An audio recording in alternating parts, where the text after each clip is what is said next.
Venez avec moi, Gilles. On va regarder ensemble les simulations qui ont été faites de cet astéroïde et de l'impact de la sonde DART qui va donc se jeter. Quelle heure sera-t-il? Minuit 14, c'est ça? À peu près, oui, c'est ça, Voilà. exactement. On la voit, la petite sonde, elle est là. Elle va être projetée contre notre astéroïde. On a l'impression que c'est juste un petit coup de pied vu d'ici.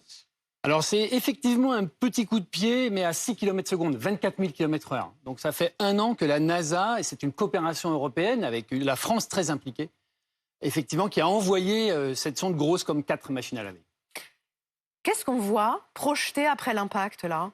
Alors ça, c'est une simulation, on voit des poussières, des éjectats, mais on n'est pas sûr encore que ça se passe comme ça. Si ça se passe comme ça, qu'on voit des éjectats, alors c'est bon signe, on aura dévié un tout petit peu cet astéroïde.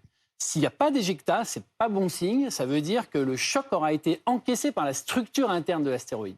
Donc, c'est pas la sonde qui se jette à proprement parler contre l'astéroïde. Elle va larguer, c'est ça, un amas. Alors si c'est la sonde, en fait, juste avant, elle va larguer une toute petite sonde avec des caméras qui vont filmer en fait l'impact. Mais c'est bien le corps central de la sonde qui va venir impacter l'astéroïde. Et on va pouvoir assister à cet impact en direct, c'est ça? Absolument. On va, depuis la Terre, avec des grands observatoires, avec le télescope Hubble, avec le James Webb dont on a beaucoup parlé ces derniers mois, et puis aussi avec ces petites caméras qui ont été larguées.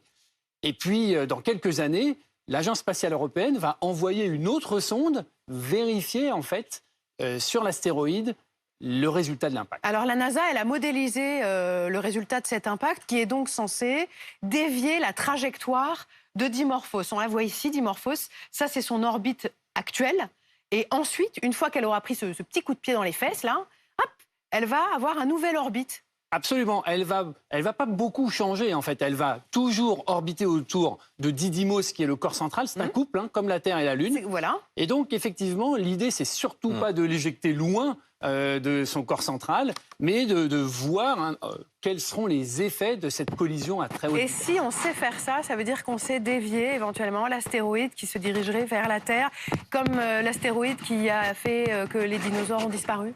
Alors les dinosaures, ils n'avaient pas la NASA, ils n'avaient pas l'ESA, ils n'avaient pas Patrick Michel, l'astrophysicien français qui est à l'origine de cette idée incroyable. C'est pour ça qu'ils ont disparu. Là, on va apprendre, on va commencer à se documenter pour les générations futures.